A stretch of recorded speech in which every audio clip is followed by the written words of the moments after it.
والفجر فجر کی قسم، وليال عشر اور 10 راتوں کی، والشفع والوتر اور جفت اور طاق کی، والليل إذا يسر اور رات کی جب جانے لگے۔ هل في ذلك قسم لذي حجر اور بے شک یہ چیزیں عقل مندوں کے نزدیک قسم کھانے کے لائق ہیں کہ کافروں کو ضرور عذاب ہوگا۔ ألم تر كيف فعل ربك بعاد کیا تم نے نہیں دیکھا کہ تمہارے پروردگار نے عاد کے ساتھ کیا کیا؟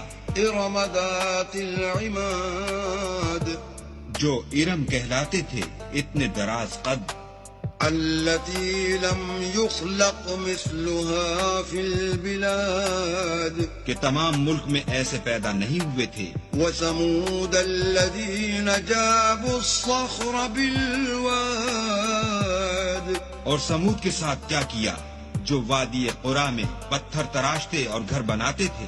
وفرعون ذي الأوتاد اور فرعون کے ساتھ کیا کیا جو خیمے اور میخیں رکھتا تھا۔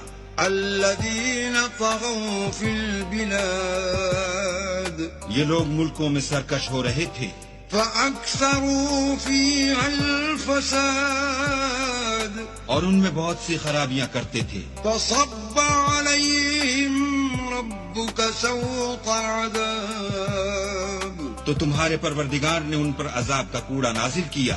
إن ربك لبالمرصاد بے شک تمہارا پروردگار طاق میں ہے۔ فأما الإنسان إذا ما ابتلاه ربه فأكرمه ونعمه فيقول ربي أكرمن مگر انسان عجیب مخلوق ہے کہ جب اس کا پروردگار اس کو آزماتا ہے کہ اسے عزت دیتا اور نعمت بخشتا ہے تو کہتا ہے کہ آہا میرے پروردگار نے مجھے عزت بخشی۔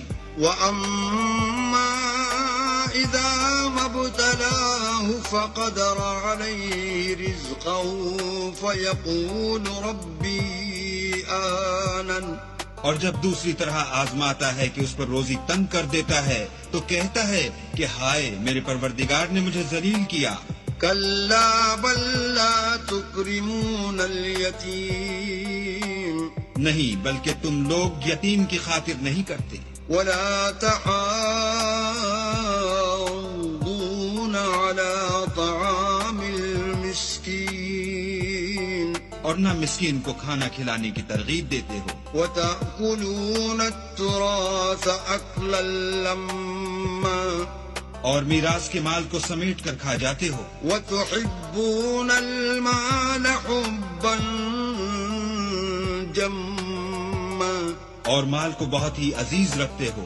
كلا إذا دكت الأرض دكا دكا تو جب زمین کی بلندی کوٹ کوٹ کر پست کر دی جائے گی، وجاء ربك والملك صفا صفا اور تمہارا پروردگار جلوہ فرما ہوگا اور فرشتے قطار باندھ باندھ کر موجود ہوں گے۔ وجيء يومئذ بجهنم يومئذ يتذكر الإنسان وأنى له الذكرى اور دوزخ اس دن حاضر کی جائے گی تو انسان اس دن متنبہ ہوگا، مگر اب انتباہ سے اسے فائدہ کہاں مل سکے گا۔